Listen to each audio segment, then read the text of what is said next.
안녕하세요. 바람이입니다. 오늘도 오미오의 소설집 공수 읽도록 하겠습니다. 오늘은 이 공수책에 담겨진 35개의 이야기 중에서 이부자리가 없는 남자를 읽도록 하겠습니다.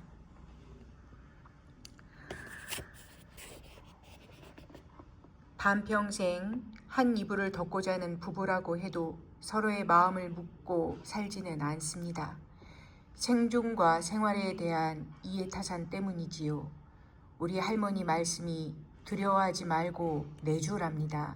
곳간 열쇠도 손에 쥐어주고 금덩이도 얹어줘야 눌러 앉힐 수 있답니다.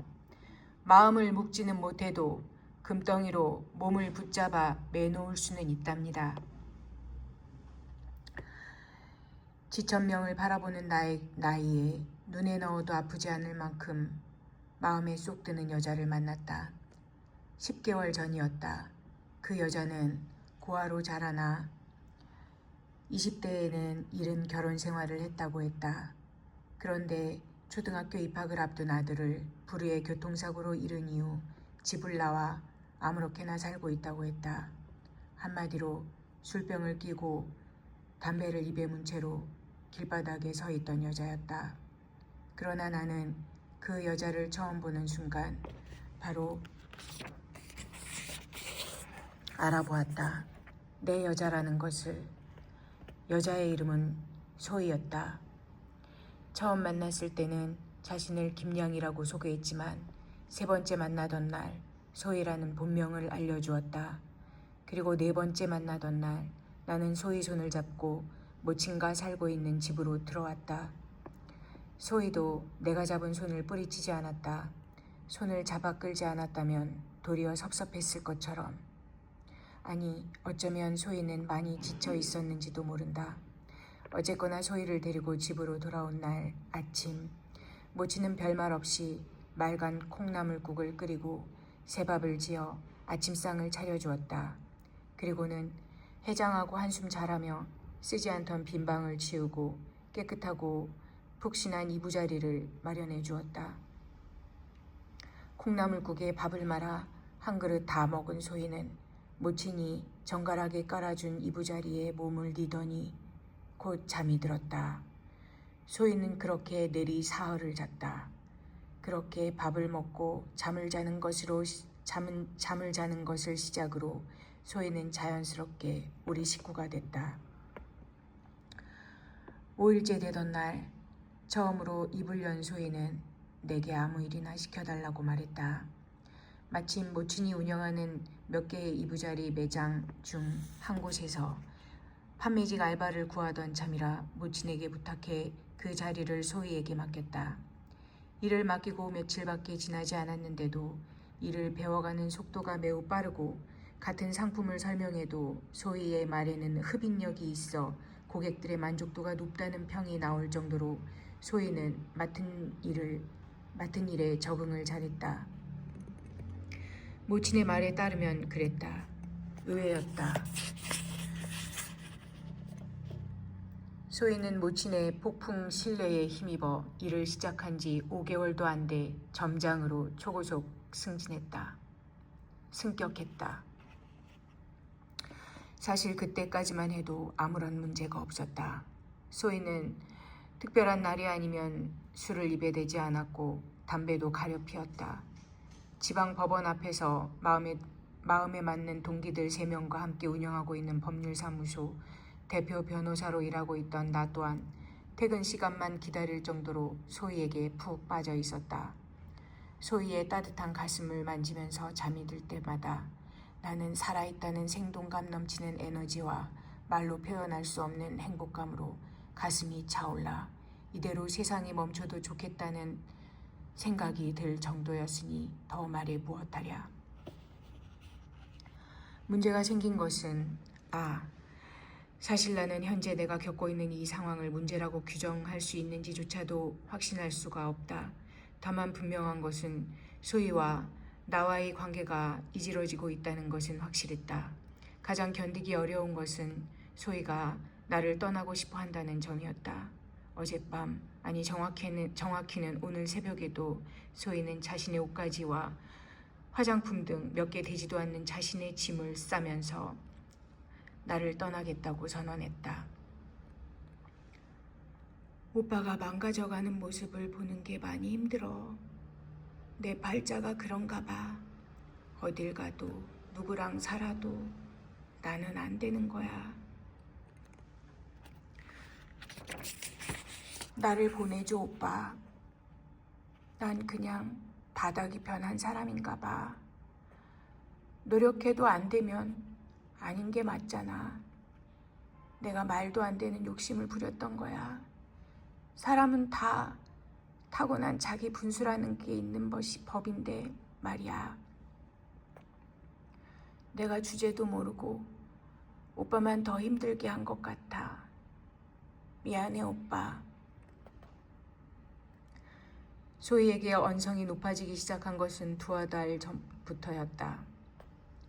매장 문을 닫고 정리가 끝나면 곧장 집으로 귀가하던 소희가 그쯤부터 귀가가 늦어졌기 때문이었다. 말로는 인근 상가 사장이나 점주들과 어울리며 늦은 저녁을 먹거나 술을 한잔하며 정보를 얻기도 하고 매출 증대를 위한 조언을 받기도 한다는데 그 횟수가 날이 갈수록 빈번해지고 있었다. 뭐라고 말을 하면 오빠, 나 정말 잘하고 싶어. 인정받고 싶다고. 그러니까 나를 좀 믿어주면 안 될까? 라고 정색을 했다. 그러나 내가 보기에 소희의 낌새는 매우 의심스러웠다. 화장은 갈수록 짙어졌고 모친이 내주는 월급이 적지 않았음에도 불구하고 어디에다 그 돈을 다 쓰는지 늘 돈 때문에 쩔쩔매고 있는 눈치였다. 옷차림 또한 하얗게 패인 가슴골이 다 보일 정도로 과감해지고 있었다.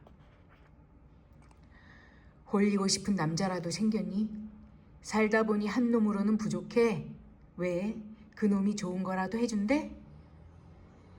술에 취해 들어와 화장을 벗겨내는 소희의 얼굴을 바라보며 내가 하는 말들은 매번 이런 모양새였다. 룸클럽 도우미로 내게 처음 왔을 때 느꼈던 그 감정을 또 누군가에게 흘리고 다니는가 싶어 나는 소희가 늦어지는 밤마다 피가 거꾸로 치솟았다. 빈정거리면서 모멸을 가득 얹은 말들을 소희 정수리에 쏟아붓고도 분이 풀리지 않으면 나는 소희를 앞에 꿇어앉히고 너 같은 계집을 데리고 온 내가 병신 새끼지. 영양제로 돼지 발정제를 섭취하는 거니? 너 같은 년은 고대 광실에다 황금관을 씌워 모셔도 썩은 내만 풀풀 풍길 게다. 가로 열고 등등 이해하는 생략 가로 닫고. 인간이라면 차마 입에 담지 못할 욕설을 끝도 없이 내뱉었다. 스스로도 어디서 그런 욕설들이 줄줄이 튀어나오는지 의아할 지경이었다. 소희는 눈을 감은 채로 듣기만 했다. 가녀린 몸은 피곤과 졸음을 버티지 못하고 이쪽 저쪽으로 흔들거렸지만 그런 것 따위는 개의치 않았다. 뭐라도 변명을 하거나 하다못해 빌기라도 했더라면 멈출 수 있었을까? 날로 자라나는 의심과 질투의 감정이 몰아치고 있는 폭풍 언덕에서 서서히 비쳐가고 있는 나의 모습은 추악하고 모질었다. 지옥보다 고통스러운 밤들이 이어졌다. 소희가 늦지 않게 돌아와도 나는 습관처럼 소희를 내 앞에 끌어안치고 소희가 그 자리에서 잠이 들 때까지 욕을 해댔다. 소희는 점차 감정을 잃은 인형처럼 변해갔고 그런 소희의 모습은 나를 더욱 분노하게 만들었다. 주먹을 꽉 쥔 손등에서는 여러 차례 피가 흘러내렸다. 차오르는 분노를 이기지 못하고 주먹으로 벽을 세차게 내리쳤기 때문이다. 누가 봐도 미친놈이었다. 일도 손에 잡히지 않았고 그나마 몰입할 수 있는 일이라곤 휴대폰을 손에 쥐고 소희가 일하는 매장 CCTV 화면을 들여다보는 일뿐이었다. 결국 소희는 짐을 챙겼다. 예상하지 않았던 것은 아니지만 나는 적잖이 당황했다. 얼핏 선잠이 들었던 나는 버뜩 잠이 깨서 소희가 싸고 있는 짐을 그 자리에서 다 쏟아버렸다. 쏟아 엎었다. 그리고 그래서는 안 되었는데 소희의 따귀를 때렸다. 소희는 쓰러졌다가 일어나 나를 빤히 쳐다보았다. 아무런 기대도 아무런 희망도 없는 눈빛이었다. 다크서클이 얼굴 깊숙이 내려앉은 소희는 그 자리에 가만히 주저앉더니 자신의 무릎에 얼굴을 묻었다. 발작하듯이 방안을 왔다 갔다 하며 씩씩거리던 나는 한참이 지나도 자신의 무릎만을 껴안고 미동도 없는 소희를 발로 툭 건드려 보았다. 소희의 몸이 한쪽으로 그대로 쓰러졌다. 잠이 든 것이다. 잠든 소희 얼굴은 수척하고 건조해 보였다. 소희를 안아 침대에 눕히고 이불을 덮어주었다. 그리고 소희의 가슴팍 근처에 얼굴을 물고 쌕쌕거리는 소희의 숨소리를 들었다. 낮지만 한숨처럼 푸르르 떨리고 있는 소희의 숨소리는 마치 꿈속에서도 나를 보내주라고 절규하는 것처럼 느껴졌다. 아니, 나는 너를 보내주지 않을 거야. 너는 어디에도 못 가, 소희야. 무슨 생각인지 벌떡 일어난 나는 방바닥에 흩어진 소희의 짐, 옷가지 몇 개와 화장품 몇 개가 전부인 짐을 다시 담아 차에 싣고 달렸다. 달리는 내내 너는 어디에도 못 간다고. 알았어? 알았냐고? 라고 미친 듯이 혼잣말을 했다. 동이 터오기 시작할 때쯤에서야 어딘지도 모를 낯선 동네 담벼락에 차를 세우고 잠이 들었다. 하얀 햇빛이 쏟아져 들어오는 운전석에서 잠을 깬 나의 눈에 처음 보인 것은 담벼락 저 앞쪽에서 흔들리고 있는 빨간색 깃발이었다. 차문을 열고 나온 나는 마치 홀린 듯이 그 깃발 아래까지 걸어가서 그 아래 놓인 대문을 두드렸다. 오늘은 여기까지 읽도록 하겠습니다. 감사합니다.